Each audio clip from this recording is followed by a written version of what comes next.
a great job, especially in New York, where we have a lot of unions. I've had great relationships with the unions.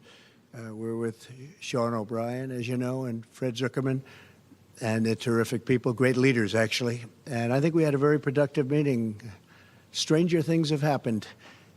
Usually a Republican wouldn't get that endorsement. For many, many years, they only do Democrats, but in my case it's different because I've employed thousands of Teamsters, and I thought we should come over and pay our respects. And as you know, a big part of the voting bloc votes for me, a very big part. Some people say more than 50%. Nobody knows what the exact number is, but some people say more than 50% of the Teamsters vote for me. So we had a very, very productive meeting, I think, with a lot of Teamster representatives upstairs. Okay? Mr. President, the Teamsters also say they want to sit down with Nikki Haley. I'm curious, does that signal to you that they believe there's still a Republican race happening? I don't know that they're going to meet with. I mean, she's down at 12%. I think a poll came out today. It's 88 to 12. So I don't know. If they want to waste their time, they can do that. That's up to them. This week, President Biden said that he has already decided how he is going to respond to the attack on the 3 Americans killed. If you were in the White House today, would you strike Iran directly? It wouldn't have happened if I were in the White House. You would have never had this attack. You would have never had the attack on Israel. You would have never had the attack on Ukraine. You would not have inflation that was, just is destroying our country. The inflation is so bad. The damage done already by inflation has been so bad. And while it may be down, you're still up 30%. Prices are 30% higher than they were 4 years ago.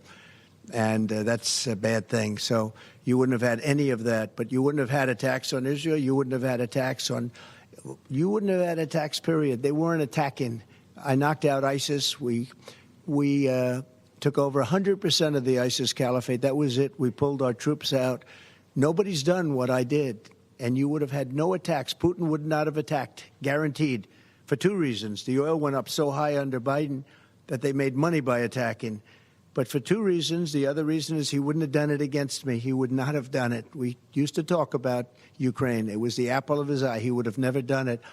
And Israel would have never been attacked, And China wouldn't be talking about Taiwan.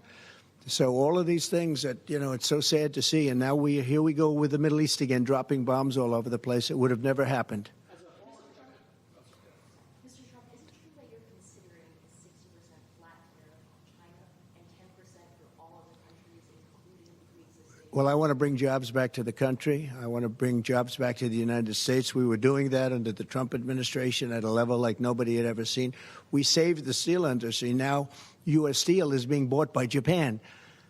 So terrible. But, yeah, we want to bring jobs back to the country, and sometimes tariffs can do that. But we will bring back millions of jobs to our country, and we're going to start making our product. And we started that process and did very well with it, and we will finish it up.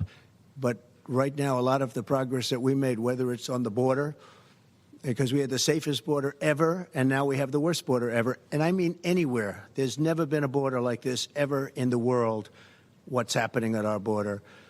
And I hope the Republicans don't, and the Democrats, don't make a bad border deal, because a bad border deal would be worse than no deal at all. You don't need a deal to tighten up the border and to make it secure. I had the most secure border in history. I didn't have a deal. I didn't have a bill. I said, no people are coming in. No drugs are coming in. We don't want to have human trafficking, which nobody even talks about.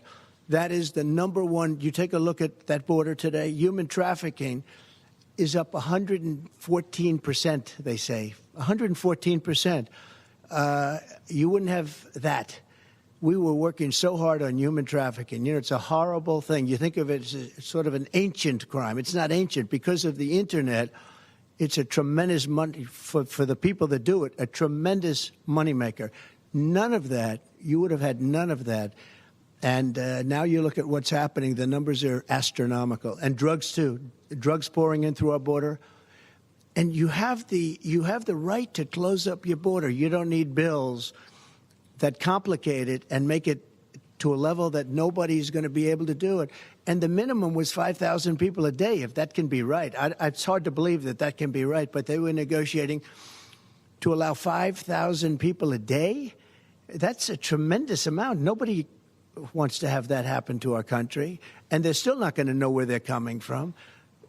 Right now, we have no idea who these people are that are pouring into our countries. Last night, I watched where they're beating up police officers in New York City, a gang of people that just came in that didn't speak English. Nobody knows who they are, where they come from. And very importantly, they come from, I can tell you, they come from jails and prisons. They come from mental institutions and insane asylums. And they're terrorists. They have a lot of terrorists coming, too. And we don't want them, I'm sorry, you know. So we had a very strong border. Yeah. Jill? Thank you. Do you plan to try to use campaign funds or PAC money to try to pay some of the penalties in New York defamation and fraud cases? I don't understand what? Are you thinking of potentially trying to use campaign money to pay some of those penalties that you incurred What penalties? in the New York fraud case, the defamation case? I didn't do anything wrong. I mean, that's been proven as far as I'm concerned. And actually, we won in the Court of Appeals. You probably saw that. That case has been largely won in the Court of Appeals. That was a political case coordinated with the White House by the Attorney General, I assume is what you're talking about. And we won that case largely in the Court of Appeals. That's a ridiculous case. That case is a ridiculous case. We're appealing it. She didn't know anything about me. She didn't know when it happened. There was nothing. People are looking at that case. It's a disgrace. We're appealing that case. We had a very hostile judge. We're appealing that case. It's a ridiculous case.